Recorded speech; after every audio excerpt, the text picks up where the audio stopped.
कार्यक्रम वेद पाठशाला में मैं आपका हार्दिक स्वागत करती हूँ।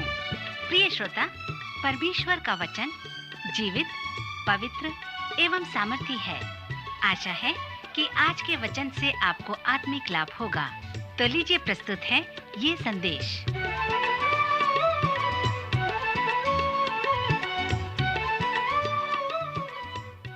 प्रिय श्रोता मित्र, वेद पाठशाला की अगली कक्षा में आपका स्वागत है।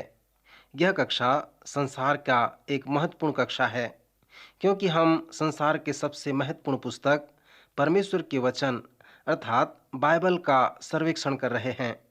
हमारे सर्वेक्षण का प्रारंभ उत्पत्ति की पुस्तक से हो चुका है और क्रमानुसार एक एक पुस्तक का सर्वेक्षण करते हुए हम इन दिनों में आगे बढ़ रहे हैं। हम नबियों की पुस्तक तक आए हैं। पिछले अध्ययनों में हमने नहूम की पुस्तक का सर्वेक्षण समाप्त किया था। आज हबक्कूक के भविष्यवाणी का सर्वेक्षण करेंगे। हबक्कूक की भविष्यवाणी इस प्रकार से प्रारंभ होता है। यहोवा का भारी वचन जिसको हबक्कूक नबी ने दर्शन में पाया इस प्रकार है। हे यहोवा, मैं कब तक तेरी दुहाई देता रहूँगा और तू न सुनेगा, और मैं कब तक तेरे सम्मुख उपद्रव उपद्रव चिल्लाता रहूँगा, क्या तू उद्धार नहीं करेगा? तू मुझे अनर्थ काम क्यों दिखाता है, और क्या कारण है कि तू उत्पात को देखता ही रहता है? मेरे सामने लूटपाट और उपद्रव होते रहते हैं, और झगड़ा हुआ करता है, और वाद विवाद बढ़ता जाता है। इसलिए व्यवस्था ढीली हो गई और न्याय कभी नहीं प्रकट होता। दुष्ट लोग धर्मी को घेर लेते हैं, सो न्याय का खून हो रहा है। अन्य जातियों की ओर चित्त लगा कर देख और बहुत ही चकित हो, क्योंकि मैं तुम्हारे दिनों में ऐसा काम करने पर हूँ कि जब वह तुमको बताया जाए तो तुम उसकी प्रतीति न करोगे। देखो, मैं कसदियों को उभारने पर हूँ। वे क्रूर व उतावली करने वाली जाति हैं, जो पराए वास स्थानों के अधिकारी होने के लिए पृथ्वी भर में फैले हुए हैं। वे भयानक व डरावने हैं। वे आप ही अपने न्याय की बड़ाई और प्रशंसा का कारण हैं। वे सब के सब उपद्रव करने के लिए आते हैं। राजाओं को वे ठट्ठों में उड़ाते हैं और हाकिमों का उपहास करते हैं। वे सब दृढ़ गढ़ों को तुच्छ जानते हैं। उनको वे जीत लेते हैं। उनका बल ही उनका देवता है। हे मेरे प्रभु यहोवा, हे मेरे पवित्र परमेश्वर, क्या तू अनादिकाल से नहीं है? इस कारण हम लोग नहीं मरने के। हे यहोवा, तूने उनको न्याय करने के लिए ठहराया है। हे चट्टान, तूने उलाहना देने के लिए उनको बैठाया है। तेरी आंखें ऐसी शुद्ध हैं कि तू बुराई को देख ही नहीं सकता और उत्पात को देखकर चुप नहीं रह सकता। फिर तू विश्वासघातियों को क्यों देखता रहता है, और जब दुष्ट निर्दोष को निगल जाता है तब तू क्यों चुप रहता है? तू क्यों मनुष्यों को समुद्र के मछलियों के समान और उन रेंगने वाले जंतुओं के समान बनाता है, जिन पर कोई शासन करने वाला नहीं है? वह उन सब मनुष्यों को बंसी से पकड़कर उठा लेता है और जाल में घसीटता और महाजाल में फंसा लेता है। इस कारण वह आनंदित और मगन है। मैं अपने पहरे पर खड़ा रहूँगा और गुम्मट पर चढ़कर ठहरा रहूँगा और ताकता रहूँगा कि मुझसे वह क्या कहेगा, और मैं अपने दिए हुए उलाहने के विषय में क्या उत्तर दूंगा। यहोवा ने मुझसे कहा, दर्शन की बातें लिख दे, वरन पटियों पर साफ साफ लिख दे, कि दौड़ते हुए भी वे सहज से पढ़ी जाए, क्योंकि इस दर्शन की बात नियत समय में पूरी होने वाली है, वरन इसके पूरे होने का समय वेग से आता है। इसमें धोखा न होगा, चाहे इसमें विलंब भी हो तो भी उसकी बाट जोहते रहना, क्योंकि वह निश्चय पूरी होगी और उसमें देर न होगी। देख, उसका मन फूला हुआ है, उसका मन सीधा नहीं है, परंतु धर्मी अपने विश्वास के द्वारा जीवित रहेगा। दाखमधु से धोखा होता है। अहंकारी पुरुष घर में नहीं रहता, और उसकी लालसा अधलोक के समान पूरी नहीं होती, और मृत्यु की नाई उसका पेट नहीं भरता। वह सब जातियों को अपने पास खींच लेता और सब देशों के लोगों को अपने पास इकट्ठे रखता है। श्रोता मित्र, इस तरह से हबक्कूक नबी की भविष्यवाणी प्रारंभ होती है। हबक्कूक एक आज्ञावादी नबी कहलाता है। यह देखा गया है कि हबक्कूक बार बार प्रश्न पूछता है। लोग उसे प्रश्न पूछने वाला व्यक्ति भी कहते हैं, उत्तर देने वाला नहीं। जब मैं धर्म संस्थान में अध्ययन कर रहा था तो मेरे पास अनेक प्रश्न थे। लोगों ने मुझसे कहा कि मैं अध्ययन न करूं क्योंकि मेरे पास अनेक प्रकार के प्रश्न हैं। मैं हमेशा हबक्कूक को प्रेम करता हूं क्योंकि जब मैं इस पुस्तक का अध्ययन करता हूं तो ये पाता हूं कि उसके पास अनेक प्रश्न हैं, पर उसके प्रश्नों के लिए उसे दंडित नहीं किया गया, वरन उसके प्रश्न के कारण परमेश्वर ने उसे उपयोग किया। श्रोता, जब आप हबक्कूक के ऐतिहासिक वृतांत को देखेंगे तो आप ये वर्णन करने पाएंगे कि हबक्कूक की पुस्तक पहले बताए गए विषय का अपवाद है। व्यवस्था के विषय में वो अपवाद है जिसे नबियों ने तैथिक क्रम में नहीं पाया है। हबक्कूक की पुस्तक नहूम की पुस्तक के तुरंत बाद आता है। जब नहूम ने निनवे के पतन के विषय में भविष्यवाणी किया और जब निनवे का पतन हुआ उसके तुरंत बाद हबक्कूक वहां पर रहता था। हबक्कूक के दिनों में असीरिया नहीं वरन बाबुल पृथ्वी पर सामर्थी था। नहूम जानता था कि जैसे ही बाबुलवासी निनवे को खत्म कर देंगे तो वे यरूशलेम में आएंगे और उसे भी जीत लेंगे। परमेश्वर के लोगों को नहूम ने कहा था, अश्शूरियों से तुम्हें अब चिंता करने की आवश्यकता नहीं है, परंतु बाबुल के विषय में यहूदा के लोगों को नबियों ने ऐसा नहीं कहा। यशाया व यर्मिया के साथ भी सभी नबियों ने कहा, तुम बेबीलोनियन द्वारा जीत लिए जाओगे और उनके द्वारा बंधुआई में ले लिए जाओगे और 70 वर्ष के पश्चात तुम फिर से बंधुआई में वापस आ जाओगे। सो परमेश्वर के लोग परमेश्वर की इच्छा को और परमेश्वर के वचन को जानते थे। वे ये भी जानते थे कि बाबुल हम पर चढ़ाई करेगा। हबक्कूक भी जानता था कि जैसे ही बाबुल निनवे को जीत लेगा तो वे यरूशलेम से छिप जाएंगे। हबक्कूक यर्मिया का समकालीन था। वह यहोयाकीम राजा के समय में रहता था। इसका मतलब वह राजा होशिया के समय में भी सेवकाई कार्य किया था और वह दानियल का भी समकालीन था। हबक्कूक यरूशलेम में उस समय रहता था जब यरूशलेम वासी ये जानते थे कि बाबुल वासी आकर उनके नगर को जीत लेंगे। श्रोता मित्र, यही है ऐतिहासिक परिस्थिति जहां पर हबक्कूक रहकर अपने महान संदेश का प्रचार करता था। यिर्मयाह ने प्रचार किया कि बाबुल वासियों का उन पर आना परमेश्वर का न्याय होगा। सो लोगों ने यिर्मयाह से घृणा किया और उसकी हत्या कर देना चाहते थे, क्योंकि यिर्मयाह ने प्रचार करके कहा था कि यरूशलेम नाश किया जाएगा। हबक्कूक इस बात को जानता था कि यदि वह परमेश्वर के वचन व इच्छा को प्रचार करेगा तो वह सताया जाएगा। हबक्कूक ने यह भी अनुभव किया कि यदि मैं प्रचार करूंगा तो और अधिक सताया जाऊंगा, क्योंकि मैं तो नबी भी नहीं हूं।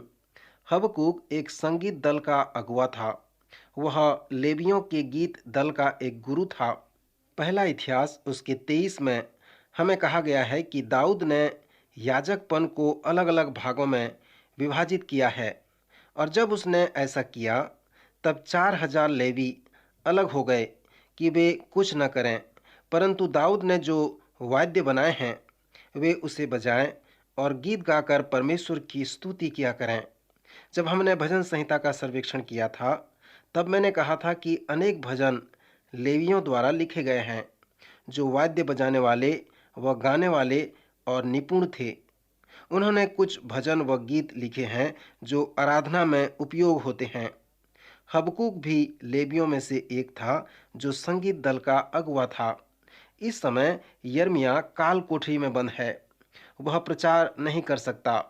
हबक्कूक भी मन में सोचता है कि यदि मैं प्रचार करूं तो वे मुझे सांकलों में बांध देंगे और यिर्मयाह की तरह मुझे भी काल कोठरी में बंद कर देंगे।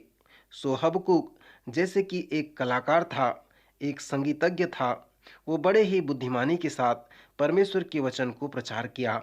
आप सोच सकते हैं कि हबक्कूक की पुस्तक एक वास्तविक वार्तालाप कथा है।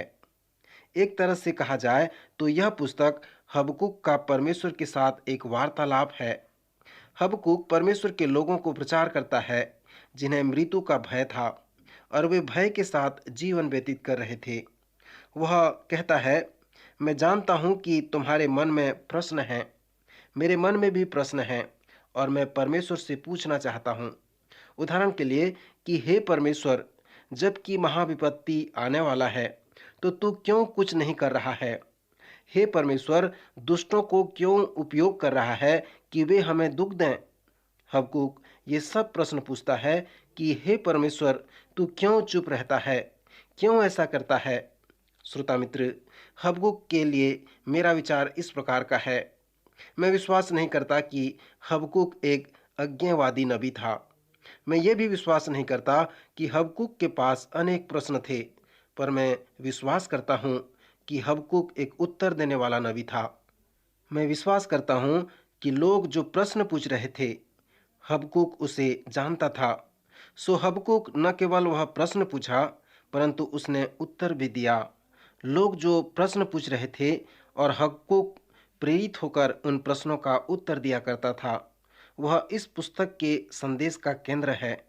सो जबकि हबक्कूक को परमेश्वर के वचन का प्रचार करना था, तब उसने उस कला को उपयोग किया जो आज बहुत ही सामान्य है। वह बहुत ही चतुराई के साथ इस कार्य को किया। इस कार्य के कारण लोगों ने उस पर पत्थर नहीं फेंका और उसे काल कोठरी में बंद भी नहीं कर दिया।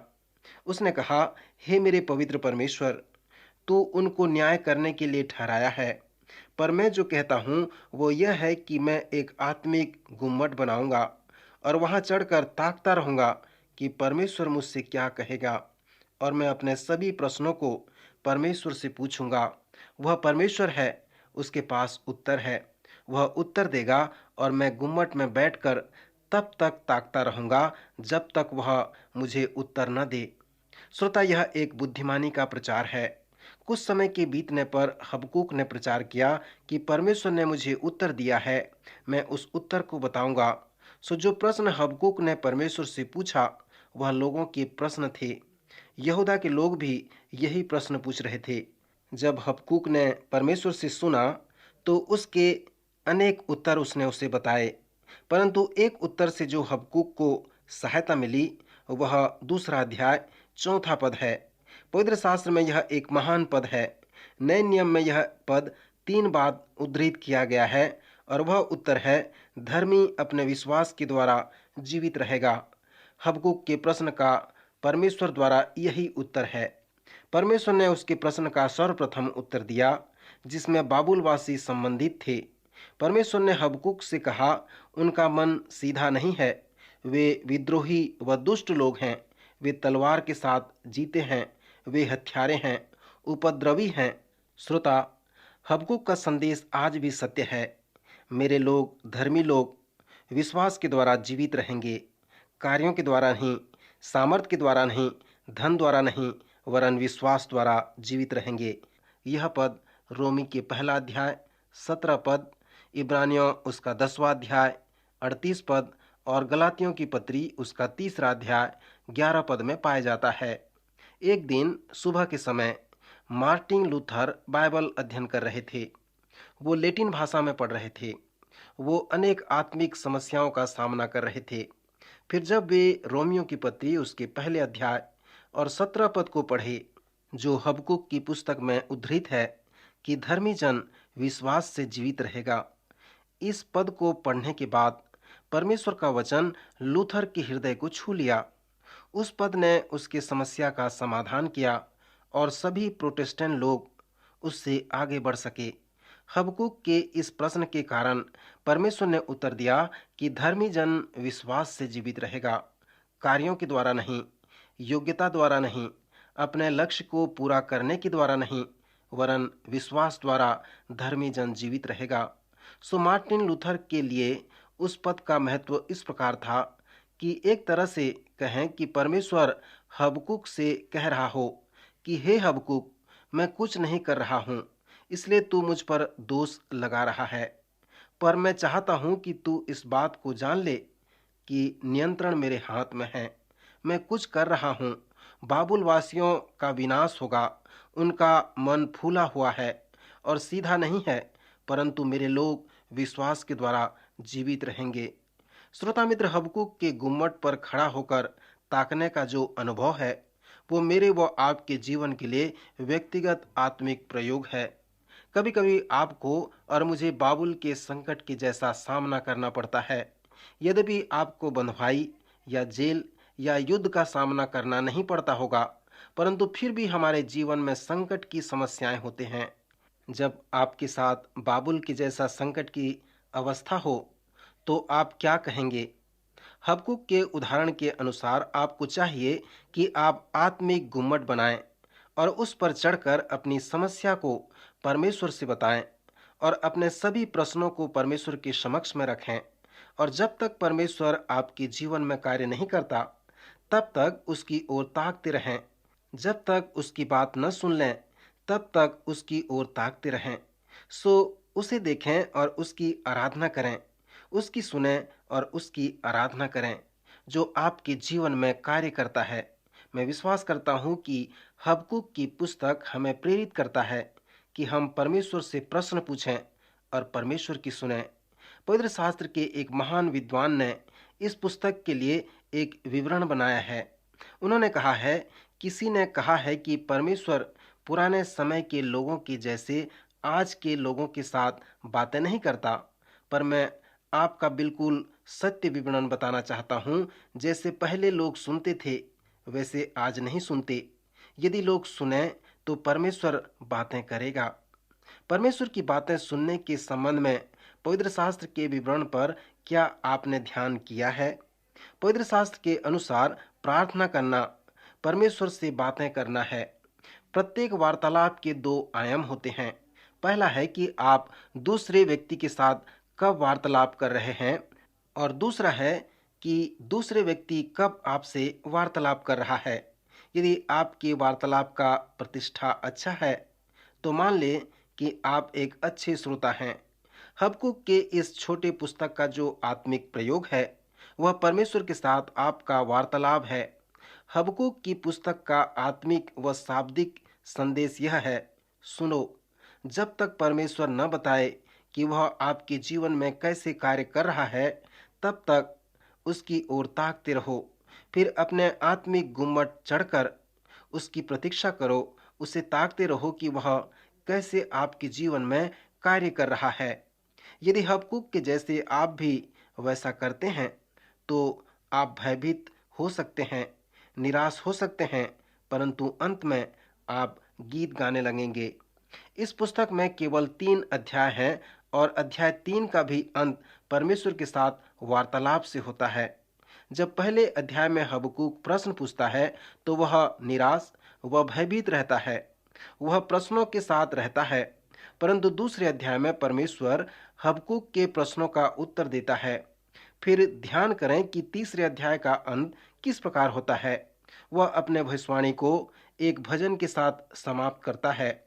उस भजन के अंत में हबक्कूक कहता है, प्रधान बजाने वाले के लिए मेरे तार वाले बाजों के साथ। श्रोता, हबक्कूक एक अच्छा बजाने वाला था। उसने भजन लिखा, वह संगीतकार था।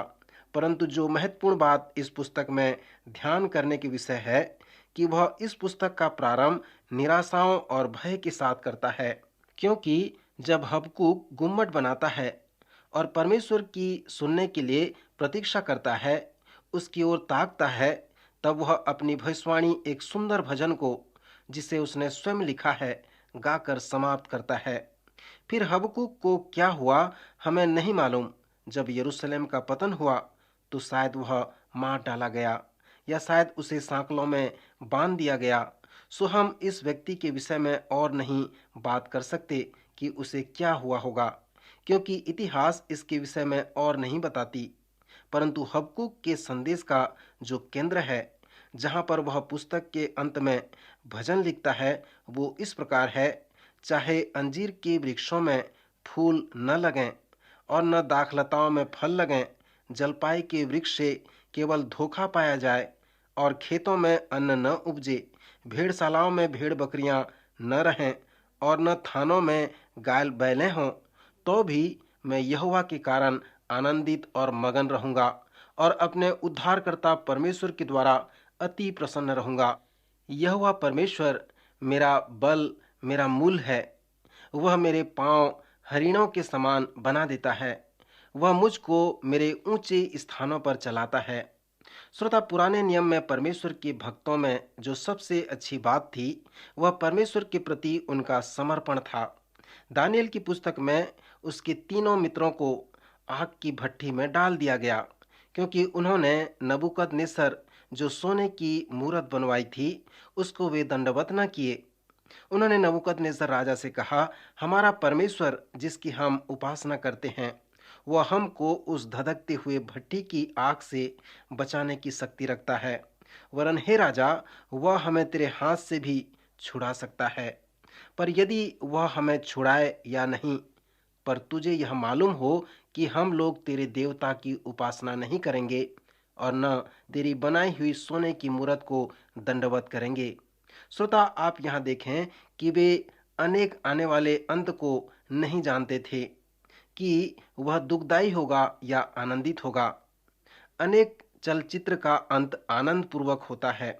विश्वास का अध्याय, जो इब्रानी का 11वां अध्याय है, पुराने नियम के अनेक संतों के विषय में वर्णन करता है। अनेक लोग अपने विश्वास के लिए शहीद हो गए।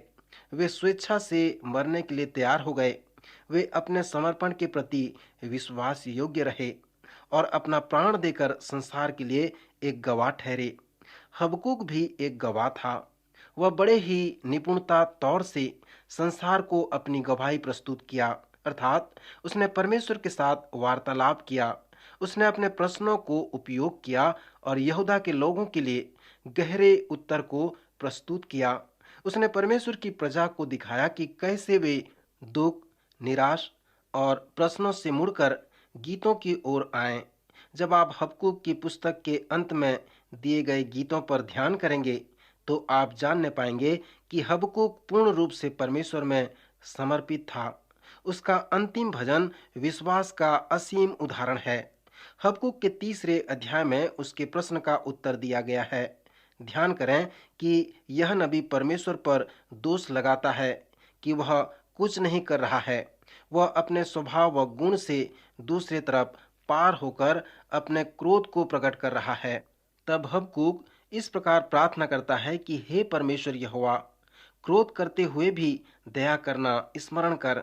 जब परमेश्वर ने हबक्कूक को दर्शन दिया कि वह बाबुल को क्या करेगा, तब हबक्कूक प्रार्थना करके कहता है, हे परमेश्वर, बाबुल वासियों पर दया कर। भजन संहिता 73 में भजनकार आसाप के पास समस्या थी।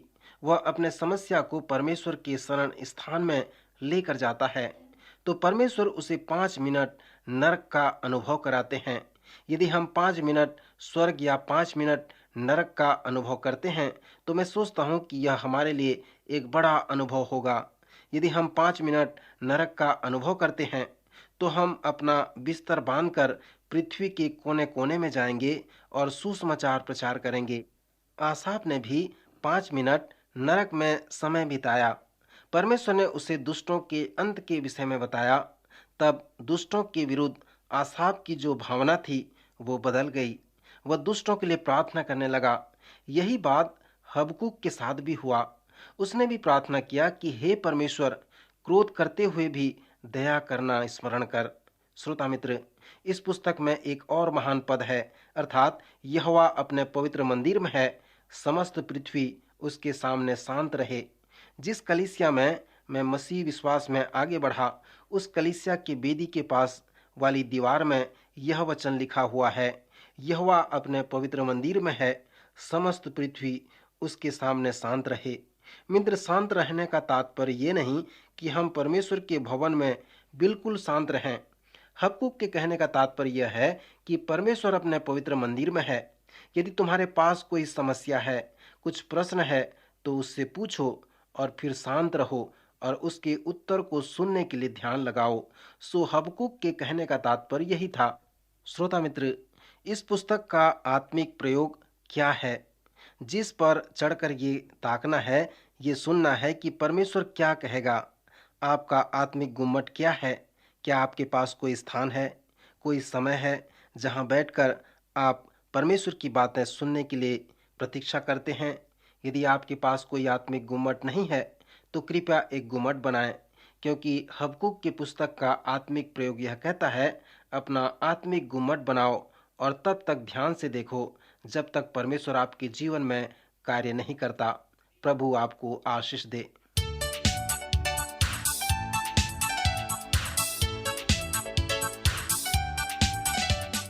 प्रिय श्रोताओं, अभी आप सुन रहे थे हमारा ये कार्यक्रम वेद पाठशाला।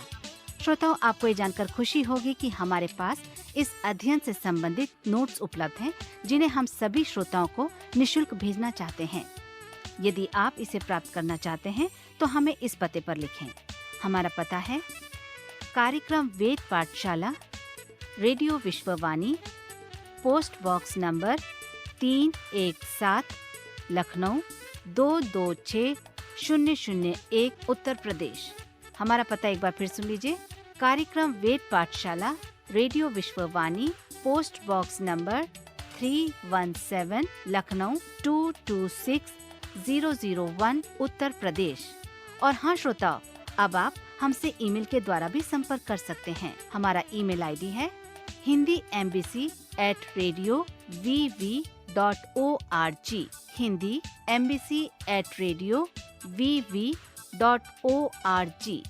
और इसी के साथ हमारे आज के कार्यक्रम का समय समाप्त होता है। अगले कार्यक्रम में आपसे फिर भेंट होगी। तब तक के लिए आज्ञा दीजिए। नमस्कार।